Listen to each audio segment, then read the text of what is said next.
O segundo ponto é: a quem é de interesse tal imbecilização? Sigam o dinheiro, meus queridos. A quem poderia ser de interesse a imbecilização da nação? Aquele que vos governa, obviamente. Qual interesse haveria numa formação crítica e politizada daqueles que questionariam a administração pública e legal dos recursos de uma sociedade ou de uma nação?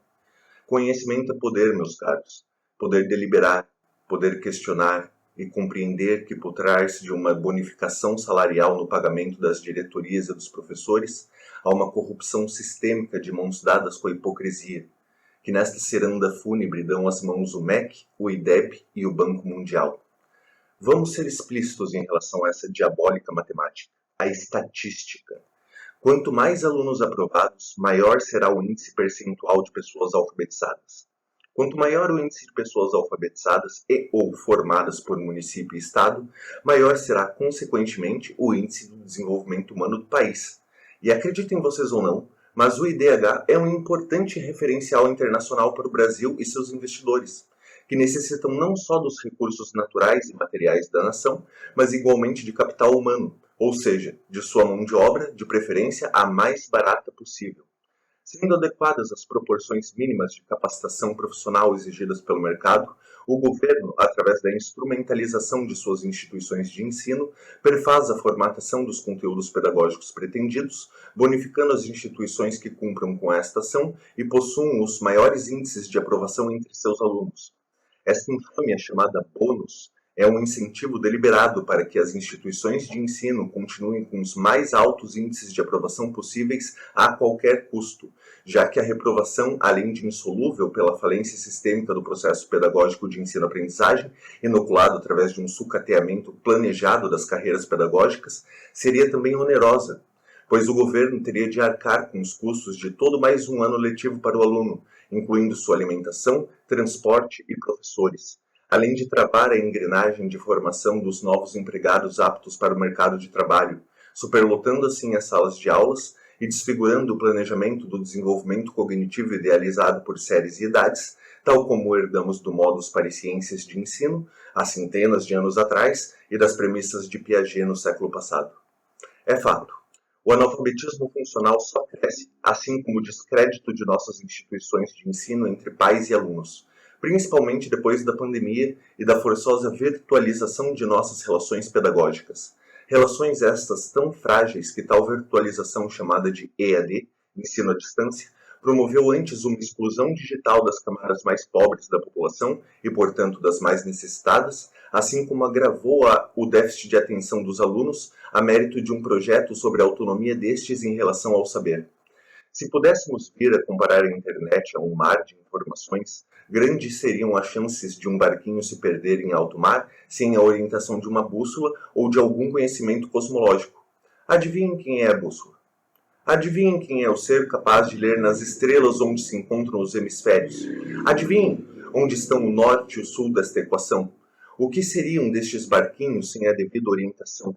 Mas que surpresa seria testemunhar que essa bússola, deliberadamente, talvez haja sido projetada para não indicar norte algum. Imaginem só, uma bússola que fica girando em círculos, que nunca vos entrega a terra prometida, onde reside o verdadeiro ouro deste mundo, riqueza tal que nenhum pirata poderia rapinar, nenhum rei poderia subtrair. Eis o saber tão prometido que encontrariam nas instituições de ensino e que não hão de nos entregar de jeito nenhum. Ora, por quê? Porque a propriedade em relação ao saber nos emanciparia de um princípio de dependência econômica e tecnológica que possuímos sobre um conhecimento aplicado que não temos, mas que necessitamos para a manutenção da estrutura econômica do próprio país,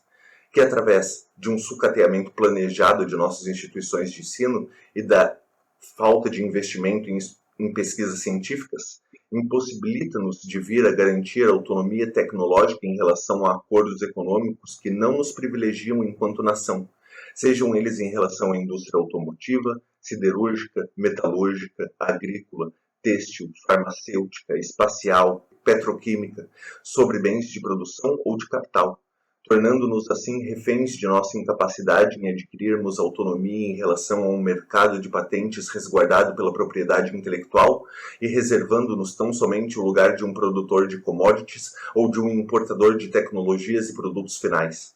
Eis o infame projeto de imbecilização da população brasileira e a falência decretada do processo pedagógico contemporâneo. Como poderia, eu vos pergunto, um professor dar conta do correto acompanhamento do desenvolvimento cognitivo de 40 indivíduos distintos em 45 minutos? Como poderia, ao privilegiar um aluno com pouco mais de 1 minuto de atenção, vir a sanar as dúvidas deste em relação a um determinado conteúdo apresentado, sem nisso comprometer o tempo que seria dedicado ao desenvolvimento destes mesmos conteúdos para os outros 39 alunos? Uma pergunta, às vezes, esclarece muitas dúvidas, mas para aqueles que não estão compreendendo os conteúdos apresentados, na maioria das vezes, estes sequer se pronunciam, possibilitando-nos verificar que estes alunos mal sabem enunciar ou identificar qual seria a sua dúvida para poder vir a esclarecê-la. Estes são os casos daqueles que já possuem fraturas educacionais tais que necessitam de um acompanhamento individualizado para o correto desenvolvimento de suas capacidades cognitivas. Um correto investimento na educação de todo o país necessitaria do apoio pedagógico de professores assistentes, com salas de apoio e atendimento psicopedagógico, por profissionais formados em instituições das áreas psicológica e pedagógica, além da contratação de novos professores para diminuir o contingente de alunos por turma e privilegiar o aprofundamento dos conteúdos apresentados, aumentando assim, igualmente, o tempo que possa ser dedicado à avaliação pedagógica destes alunos. Porém, isso não seria condizente para com a realização do infame plano de imbecilização da população brasileira, cujo orçamento é em grande parte garantido para a implementação de estratégias superficiais de ensino-aprendizagem, quando não investido em fins puramente estéticos, para que assim se alimente a ilusão, a aparência, a maquiagem de um real investimento na educação, como a pintura anual das paredes e dos muros das escolas, a compra de lousas digitais, muitas vezes abandonadas às traças e sem o devido treinamento dos professores e demais profissionais da escola, computadores recém-adquiridos, mas já obsoletos, redes debilitadas ou insuficientes aos requisitos de uma suposta inclusão digitais, pilhas e pilhas de livros e apostilas jogados fora anualmente, muitas vezes impressos com bastante atraso, enfadonhas formações pedagógicas que na maioria das vezes em nada acrescentam as práticas de ensino em sala de aula ou a realidade das escolas e de seu público discente, além de uma excessiva burocratização sobre as práticas de ensino que seriam melhor direcionadas a um secretário do que a um professor, já que a orientação dos coordenadores e das secretarias de ensino não nos garantem nenhum dos resultados pretendidos enquanto for ignorada a necessária estrutura pedagógica para a formação dos alunos, tomando assim o tempo dos professores e de seu planejamento de aulas, que são de fato os conteúdos pedagógicos com que os alunos entrarão em contato, e, violando dessa forma a autonomia de cátedra das respectivas áreas de saber, mas recusando-se a entrar em sala e realizar o trabalho de um verdadeiro professor, que não é só estatístico e muito menos depende da orientação de quem sequer pisa em sala de aula. Assim, pela falta de uma estrutura real de apoio pedagógico aos professores e alunos e de tempo para a apresentação dos conteúdos e da correta avaliação destes, tanto professores como alunos vêm-se impelidos a um processo mimético de ensino-aprendizagem que faria Paulo Freire se revelar no túmulo.